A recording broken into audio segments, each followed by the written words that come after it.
हमारे साथ मौजूद है पाकिस्तान बार काउंसिल के वाइस चेयरमैन आबिद साकी साहब। आबिद साकी साहब, बहुत शुक्रिया। आज आपकी तरफ से अदालत में ये सवाल भी उठाया गया कि तौहीन अदालत की बाकायदा तौर पर मामला आगे बढ़ाए जाएँ फ़रूक नसीम साहब के खिलाफ, साबिक अटॉर्नी जनरल के खिलाफ। साबिक अटॉर्नी जनरल ने माफ़ी मांग ली और फ़रूक नसीम साहब ने उनसे माफ़ी मांग ली अपने अल्फाज के हवाले से।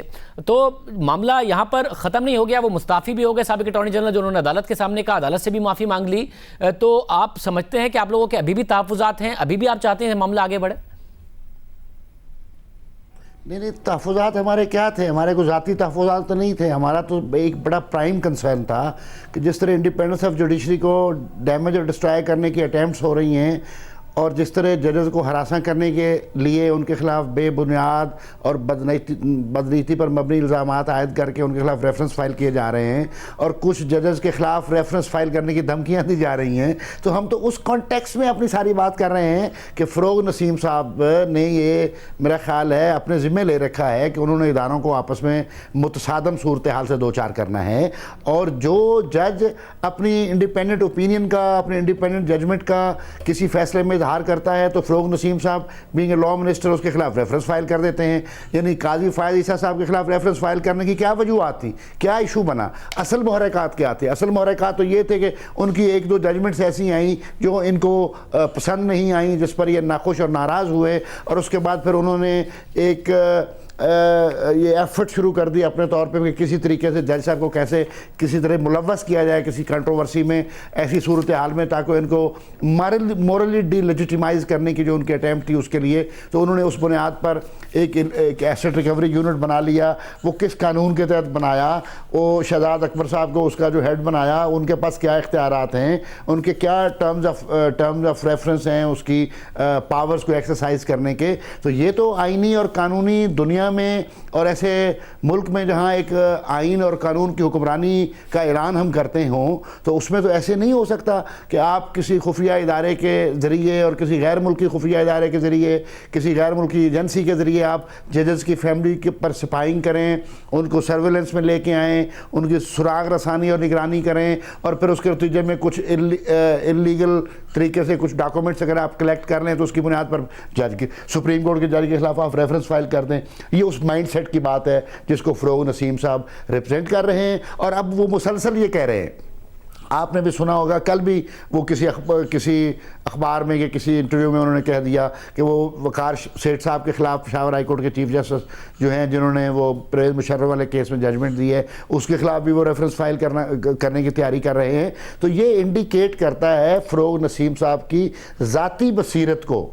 मैं समझता हूँ वो तो इस मुल्क में इदारों के तसादम की बुनियादें उसवार करना चाह रहे हैं। हमारे तहफ़्फ़ुज़ात उनकी ज़ात से ना कोई ज़ाती सतह पे है, हमारा कौमी और दस्तूरी मसले हैं जिनकी बुनियाद पे being a representative of my fraternity, my community and the citizen of this country and the people of this country, I am expressing my concern. मैं इस बात पे ये कह रहा हूँ कि फ़रूक नसीम साहब को वजारत के मनसब से हटाया जाए ताकि कोई अमन आशती का सिलसिला शुरू हो और ये हुकूमत जो है ये लोगों के मसाइल हल करने की तरफ मुतवज्जह हो सके। साहब कैसे शुरू हो? आप जो सारी जिम्मेदारी अगर फ़रूक नसीम साहब पर डाल रहे हैं, खुद फ़ायद ईसा साहब कह रहे हैं, जस्टिस फ़ायद ईसा साहब के जो वो मुकदमा चाहते हैं तौहीन अदालत का, उन्होंने जो दरख्वास्त दायर की है सदर वज़ीर आज़म के मामले खुसूसी शहजाद अकबर, वज़ीर कानून और साबिक अटॉर्नी जनरल के खिलाफ, अब सारा मामला फ़रूक नसीम साहब ने तो नहीं किया। सदर पाकिस्तान कह रहे हैं कि मुझे सब चीज़ें वज़ीर आज़म ऑफिस से आई, इसके अलावा तहकीकात अगर एसेट रिकवरी यूनिट ने कराई, बाहर जाके उन्होंने एक बाकायदा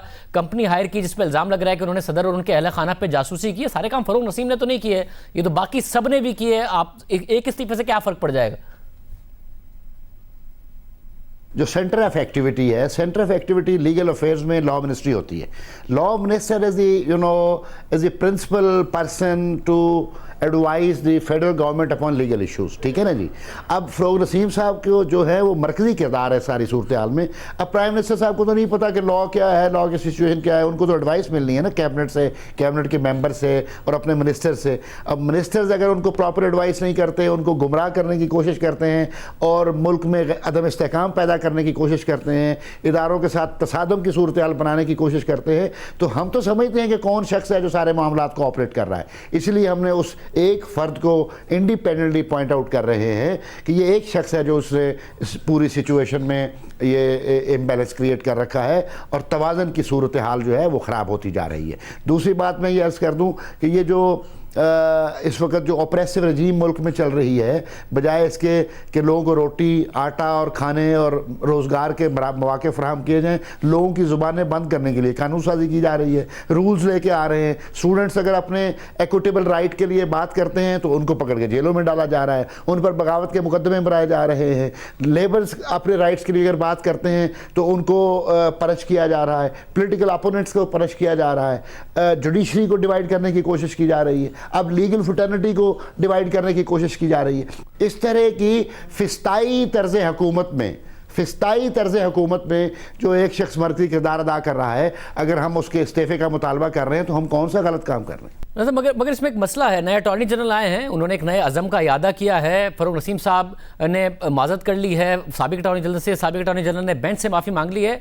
मैं सिर्फ जानना चाह रहा हूँ कि ये इस्तीफ़ों का मामला अगर इससे आगे भी बढ़ाया जा सकता है, सूरत हाल अगर आप एक शख्स के इस्तीफ़े पर बहुत ज़्यादा बात करेंगे तो सिचुएशन यहाँ से ख़राब भी तो हो सकती है। और आपके अपने वकला की तकसीम नहीं है जिसकी वजह से आप ये बात कर रहे हैं, क्योंकि पंजाब बार काउंसिल की तरफ से तो उनकी सपोर्ट में स्टेटमेंट आया, तो आप आगे बढ़ सकते हैं बजाय इसके कि इस्तीफ़ों का मुतालबा हो। नहीं, एक स्टेटमेंट देखें, वो वो एक फ़र्द की स्टेटमेंट है, वो किसी इदारे को रिप्रेजेंट करने वाले किसी शख्स की स्टेटमेंट नहीं है। इदारे को रिप्रेजेंट करता है वाइस चेयरमैन। एक शख्स एक कमेटी का चेयरमैन है, उसके साथ 6, 7, 5, 4 और लोग भी कमेटी के मेंबर्स हैं, और वो अपनी इंडिविजुअल कैपेसिटी में अगर वज़ीर कानून की कसीदा खानी करते हुए, आपने ज़रा टोन एंड टैनर देखें उस स्टेटमेंट की, क्या उसको आप स्टेटमेंट कह सकते हैं? वो तो यूँ लगता है कि फ़रूक नसीम साहब ने खुद अपने हाथ से अपनी ज़ात का कसीदा लिखा है और अपने मुहब्बुल वतनी के और सोमो सलात की पाबंदी के इश्तहार लगाने की कोशिश की है। तो हमने कब कहा कि आप नमाज नहीं पढ़ते? हमने कब कहा आप गैर मुहिब्बे वतन हैं? हम तो ये बात कर रहे हैं कि आपने इदारों के अंदर जो कशीदगी और तसादम की सूरत हाल पैदा कर दी है, ये बड़ी ख़तरनाक है, आपको इससे बाज लेना चाहिए।